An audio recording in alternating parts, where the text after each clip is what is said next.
किसी को बता रही थी कि आपका नाम क्या है, कि शारदा दीक्षित है। बोले कि आपके तो डीएनए में ही ब्राह्मणवाद है। मैंने कहा नहीं, ब्राह्मणवाद जो है ब्राह्मणों के डीएनए में नहीं है, दलित के डीएनए में भी आप ब्राह्मणवाद पाएंगे। जो अपने आप को फलानी जाति से ऊंचा और फलानी जाति से बड़ा समझता है, अपने में ही भेदभाव करता है, और जो सत्ता की मलाई चाटने के लिए दुम हिलाता है सत्ताधारी दलों के आगे या सत्ता के आगे, वो ब्राह्मण है, वो ब्राह्मणवाद से ग्रसित है। मुक्ति नहीं होगी बिना संघर्ष के, बिना सड़क पर उतरे। वोट की राजनीति, मुझे वोट दो, मैं सत्ता बदल दूंगा, मैं ये बदल, नहीं होगा। क्योंकि सत्ता व्यक्तियों के हाथ में नहीं है, सत्ता पूंजी के हाथ में कैद है। सत्ता मोदी के हाथ में नहीं है, सत्ता राहुल के हाथ में या किसी और के हाथ में नहीं है। राहुल, मोदी या जो भी है वो पूंजी के गुलाम बन जाएंगे। अगर आज मोदी पूंजी का गुलाम है, कल राहुल भी बन सकता है। इसलिए जनता के हाथ में सत्ता होनी चाहिए, और जनता के हाथ में सत्ता वोट से कभी नहीं आ सकती। शारदा दीक्षित जी, आप ब्राह्मण हैं और दलितों का, बहुजनों का आंदोलन आप यहाँ क्या कर रही हैं, पहले ये बता दीजिए। देखिए, ये मानव मात्र के मुक्ति का आंदोलन है। अगर कोई ये कहे कि हम केवल दलितों के लिए लड़ रहे हैं, केवल हम बहुजनों के लिए लड़ रहे हैं, तो ये बहुत ही अन्याय होगा किसी भी जन आंदोलन को। जब तक आप मानव मात्र की मुक्ति का आंदोलन नहीं बनाएंगे, तब तक आप टुकड़ों में इन जालिमों से छुटकारा नहीं पा सकते। हम बार बार कहते हैं कि संपूर्ण समाज को, मानव समाज को मानव कल्याण के लिए, मानव मुक्ति के लिए एकजुट होकर लड़ना पड़ेगा। जो हमारे महापुरुष कहकर गए हैं, और जो जिन महापुरुषों के कारण देश आजाद हुआ था, और जिन महापुरुषों के बलिदानों से आज हम यहाँ खुले में सांस ले रहे हैं, जिस सांस को फिर से रोका जा रहा है, चाहे वो दलित हैं, चाहे आदिवासी हैं, चाहे वो दूसरे ओबीसी समाज के लोग हैं, और चाहे वो महिलाएं हैं, बेटियां हैं, वो सारी लड़ाई वो हम सबकी साझी लड़ाई है। और जब तक साझी लड़ाई नहीं लड़ी जाएगी, अंग्रेजों वाली बात रहेगी, फूट डालो और शासन करो। ब्राह्मण होना, अभी मैं वहां पर, मुझे जैसे मैं किसी को बता रही थी कि आपका नाम क्या है, कि शारदा दीक्षित है। बोले कि आपके तो डीएनए में ही ब्राह्मणवाद है। मैंने कहा नहीं, ब्राह्मणवाद जो है ब्राह्मणों के डीएनए में नहीं है, दलित के डीएनए में भी आप ब्राह्मणवाद पाएंगे। जो अपने आप को फलानी जाति से ऊंचा और फलानी जाति से बड़ा समझता है, अपने में ही भेदभाव करता है, और जो सत्ता की मलाई चाटने के लिए दुम हिलाता है सत्ताधारी दलों के आगे या सत्ता के आगे, वो ब्राह्मण है, वो ब्राह्मणवाद से ग्रसित है। हम ब्राह्मण होकर भी जन्म कहीं पर लेंगे, वो हमारे किसी के हाथ में नहीं, आपके हाथ में भी नहीं है। हम दलित के यहाँ पैदा होंगे, कि ब्राह्मण के होंगे, कि मुसलमान के घर पैदा होंगे, कि क्रिश्चियन के घर होंगे, कि यहूदी के घर होंगे, ये हमारा हाथ नहीं होता। उसमें हमारे हाथ में एक चीज जरूर है कि हम मानव के रूप में जन्म लिए हैं, और मानव बनेंगे, और सच्चे मानव बनेंगे, और मानव मुक्ति के लिए संघर्ष में जहाँ हमें संघर्ष दिखाई देगा वहां पर खड़े होंगे। लेकिन अगर कोई टुकड़ों, फूट डालो और राज करो की नीति में संघर्ष करने के लिए उतरेगा, वहां पर भी जाकर हम समझाएंगे भाई, मुक्ति नहीं होगी बिना संघर्ष के, बिना सड़क पर उतरे। वोट की राजनीति, मुझे वोट दो, मैं सत्ता बदल दूंगा, मैं ये बदल, नहीं होगा। क्योंकि सत्ता व्यक्तियों के हाथ में नहीं है, सत्ता पूंजी के हाथ में कैद है। सत्ता मोदी के हाथ में नहीं है, सत्ता राहुल के हाथ में या किसी और के हाथ में नहीं है। राहुल, मोदी या जो भी है वो पूंजी के गुलाम बन जाएंगे। अगर आज मोदी पूंजी का गुलाम है, कल राहुल भी बन सकता है। इसलिए जनता के हाथ में सत्ता होनी चाहिए, और जनता के हाथ में सत्ता वोट से कभी नहीं आ सकती। ये भगत सिंह कह के गए हैं कि संघर्ष के बिना, बाबा साहेब अम्बेडकर ने भी कहा है कि शिक्षित हो, संगठित रहो और संघर्ष करो। संघर्ष के बिना तुम चाहते हो कि हम बात करके, भाषण दे के कहें कि हमें वोट दो, हम तुम्हारी मुक्ति करेंगे, नेवर, ये संभव ही नहीं है। ये संभव करने के लिए आपको सड़क पर उतरना पड़ेगा, पसीना बहाना पड़ेगा। जनता की मुक्ति का एकमात्र रास्ता जनसंघर्ष है, और वो संघर्ष शिक्षा के लिए संघर्ष होना चाहिए, बेटियों की सुरक्षा के लिए संघर्ष होना चाहिए, युवाओं के रोजगार के लिए संघर्ष होना चाहिए, केवल वोट के लिए संघर्ष नहीं। वोट क्या मायने रखता है भाई? वोट तो ट्रंप भी जीत गया है, ट्रंप कोई मानव कहलाने लायक है? मानव मानते हैं आप उसे? वोट तो नेतन्याहू लेकर भी जीता है, जो रोज नरसंहार कर रहा है, वो क्या मानव है? तो मानव मात्र बनेगा संघर्ष के जरिए, मानव के दर्द को महसूस करके, दलितों के, आदिवासियों के, बेटियों के, युवाओं के, बेरोजगारों के, सबके दर्द महसूस करने वाला ही मानव सच्चा मानव बनेगा। केवल कह देने से नहीं होगा।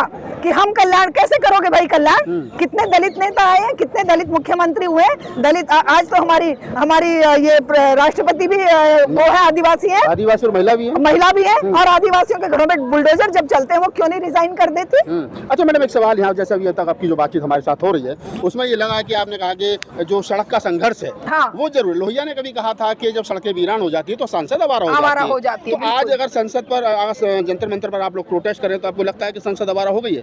बिल्कुल हो गई है। आवारा से भी नीचे का कोई शब्द हो तो वो हो गई है। आवारा भी बहुत कम है उसके लिए। संसद में जब ये लोग आंदोलन कर रहे, जब ये लोग प्रोटेस्ट के लिए गए हैं तभी कानून पास कर दिया, IT बिल। आप जानते हैं उस समय भी 2 मिनट में बिल पास कर दिया। ये संसद है क्या? ये तानाशाही का अड्डा है, पूंजी का अड्डा बन गई है, क्योंकि पूंजीपति आज जो चाहेगा वो करवाएगा और जनता के गले पे जितने भोथरे उस गला काटने के लिए जितना भी ऐसा पहने हथियार से नहीं, वो भोथरे हथियार से काटेगा गला, जनता को तड़पाएगा, मारेगा। और हम लड़ रहे हैं कि वोट की राजनीति, संघर्ष की राजनीति पे आओ भाई। ये आप कह रहे हैं संघर्ष की राजनीति पे आओ, लेकिन आप ही के समाज, मैं फिर कहूंगा तो आप कहेंगे कि फिर आप जाति पे ले जा रहे हैं। लेकिन इस देश का जो ब्राह्मण समाज है, जिसको सवर समाज भी कहते हैं कई बार, वो तो कहीं ना कहीं संविधान को भी नहीं मान रहा है, लोकतांत्रिक ढांचे को भी नहीं मान रहा है, जो संविधान की वजह से बुनियादी चीजें मिली है उसको भी नकार रहा है। नहीं, हमको तो मनुस्मृति चाहिए, हमको तो हिंदू राष्ट्र चाहिए। ऐसे में फिर आपकी बात की जो सोच है उसको कैसे आप लोग कंप्लीट कर पाएंगे? देखिए, आप क्या मानते हैं, मैं फिर से वही बात कहती हूँ, ये ब्राह्मणवाद के शिकार लोगों को हम केवल जाति का ठप्पा लगाए हुए लोगों से कंपेयर नहीं कर सकते। क्यों? क्योंकि ये लोग जो इस तरह की बात करते हैं, ये हिटलर की औलादें हैं, ये हिटलर के चेले हैं। हिटलर ने पूरे विश्व में नरसंहार करवाया था, ये भी नरसंहार चाहते हैं। ये जनता का कोई भला नहीं चाहते। ये अगर मनुस्मृति की बात करते हैं, इन्हें पता है कि पूरे के पूरे विश्व में किस परिवर्तन के तहत आज हम आदिमानव से लेके यहाँ तक के समाज में कैसे आए हैं। हमने परिवर्तन किया, सामाजिक परिवर्तन, राजनीतिक परिवर्तन, सभी तरह के परिवर्तन होकर ही यहाँ पर पहुँचे हैं। तो अगर हम इस बात को नहीं जानेंगे कि भाई ये जो सत्ता में बैठा वर्ग है ये खाली ब्राह्मण नहीं है, ये हिटलरी ब्राह्मण है और हिटलरी लोग हैं, हिटलर की विचारधारा वाले लोग हैं। हम चाहते हैं कि इस हिटलर शाही को जब तक उखाड़ कर नहीं फेंका जाएगा, वोट से नहीं उखड़ेगी। और ये लिख कर रख लीजिए, वोट से उखड़ने वाली ये सत्ता नहीं है, ये सत्ता संघर्ष के जरिए ही उखड़ के फेंक दी जाएगी। और तब, लेकिन ये आएगा जरूर समय, क्योंकि राजा महाराजाओं को किसने उखाड़ फेंका? क्या वोट से गए? नहीं, वो गए हैं जनता के तलवार के बल से। जनता जब खड़ी हो गई, वो 16वीं शताब्दी में या 18वीं शताब्दी में जितनी क्रांतियां हुई हैं, उन क्रांतियों का नेतृत्व जनता ने किया, महिलाओं ने किया, गरीबों ने किया, मजदूरों ने किया, दलितों ने किया, पिछड़ों ने किया।